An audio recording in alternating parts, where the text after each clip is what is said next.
Hey everyone, welcome back. मैं हूं स्वाति और आप देख रहे हैं बैकयार्ड गार्डनिंग। आज के वीडियो में हम गार्डनिंग की एक बहुत इंपॉर्टेंट प्रोसेस या मैं कहूँ टेक्निक के बारे में बात करेंगे, जो है मल्चिंग। मल्चिंग क्या होती है, मल्चिंग के क्या क्या फ़ायदे हो सकते हैं गार्डनिंग में, किन किन चीज़ों का इस्तेमाल कर सकते हैं आप मल्च करने के लिए अपने प्लांट्स को। तो ये सारी चीज़ें हम डिटेल में डिस्कस करेंगे। तो चलिए शुरू करते हैं वीडियो। तो सबसे पहले जानते हैं कि मल्चिंग होती क्या है। मल्चिंग एक बहुत ही बेनिफिशियल टेक्निक या प्रोसेस कहूँगी गार्डनिंग की, जिसमें हम गार्डन की टॉप सॉइल की लेयर को ऑर्गेनिक मटेरियल से कवर करते हैं।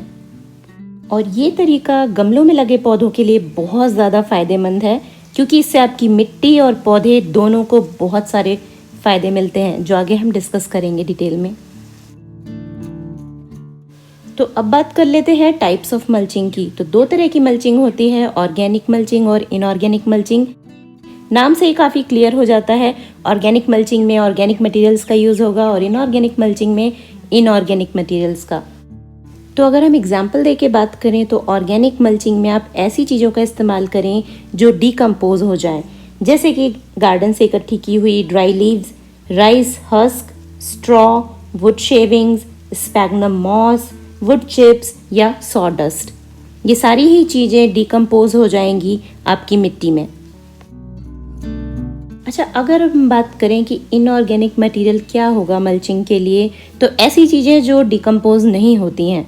यानी आपने देखा होगा स्ट्रॉबेरी के फील्ड्स में प्लास्टिक शीट लगी होती है। ऐसा इसलिए करते हैं जिससे वो फ्रूट मिट्टी के कांटेक्ट में आकर के सड़े नहीं। ठीक इसी तरह फ्रूट्स और वेजिटेबल्स के खेतों में, जैसे वाटरमेलन, जुकीनी या पम्पकिन के खेतों में भी आपने इस तरीके की प्लास्टिक शीट्स देखी होंगी। वो भी इनऑर्गेनिक मल्चिंग का एक तरीका है। प्लास्टिक शीट के अलावा इनऑर्गेनिक मल्चिंग का दूसरा पॉपुलर तरीका है पेबल्स या ग्रेवल्स से मिट्टी की ऊपर की परत को कवर करना। ऐसा आपने किसी रिजॉर्ट वगैरह में ज़रूर देखा होगा। अच्छा, अब बात कर लेते हैं कि मल्चिंग करनी कैसे है। तो पॉट और प्लांट के साइज़ के हिसाब से करीब 1 से 3 इंच की लेयर आपको ऑर्गेनिक मटेरियल की डालनी है। तो बस इस तरीके से सॉइल के ऊपर आप एक लेयर डाल दें और इसी के ऊपर आपको अपने पौधे में वाटरिंग भी करनी है और धीरे धीरे ये डिकम्पोज होता जाएगा। तो चलिए अब बात कर लेते हैं मल्चिंग के क्या क्या फ़ायदे हैं गार्डनिंग में। तो पहला सबसे इम्पॉर्टेंट फ़ायदा ये है कि इससे पौधे की मिट्टी में बहुत देर तक नमी बनी रहती है। आपको फ्रीक्वेंटली वाटरिंग की ज़रूरत नहीं पड़ती है, क्योंकि इवेपोरेशन बहुत कम हो जाता है पानी का। मल्चिंग से टेम्परेचर कंट्रोल भी होता है मिट्टी में। कैसे?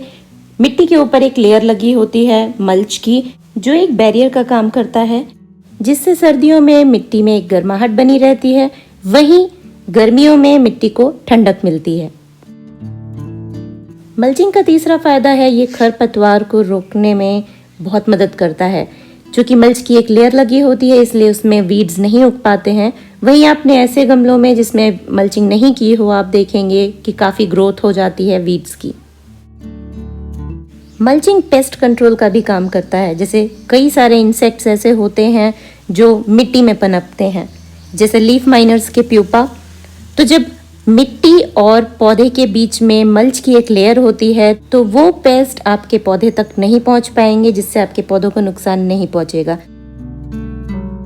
अगला बेनिफिट, जैसे मैंने पहले बताया था, कोई भी क्रीपर फ्रूट या वेजिटेबल का, जैसे watermelon, strawberry, zucchini, pumpkin, mulching करने से इनके फ्रूट्स सॉइल के कांटेक्ट में आकर सड़ेंगे नहीं।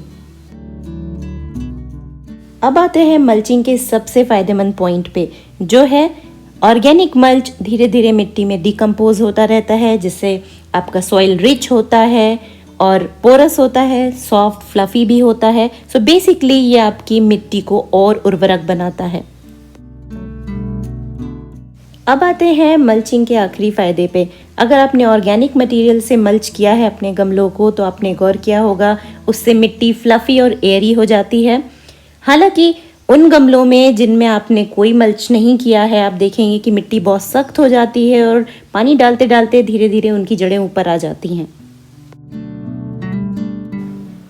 आई होप आज का वीडियो आपको पसंद आया होगा। अगर मैंने कोई पॉइंट मिस कर दिया हो जो आपको लगता है मल्चिंग के ये भी फ़ायदे हो सकते हैं तो आप ज़रूर बताएं कमेंट करके। इसके अलावा अगर आप चाहते हैं कि मैं किसी स्पेसिफिक टॉपिक पे वीडियो बनाऊं तो वो भी आप मुझे कमेंट करके बोल सकते हैं। और फिलहाल के लिए इतना ही। मैं मिलती हूँ एक और इंटरेस्टिंग वीडियो के साथ जल्दी ही। Bye bye.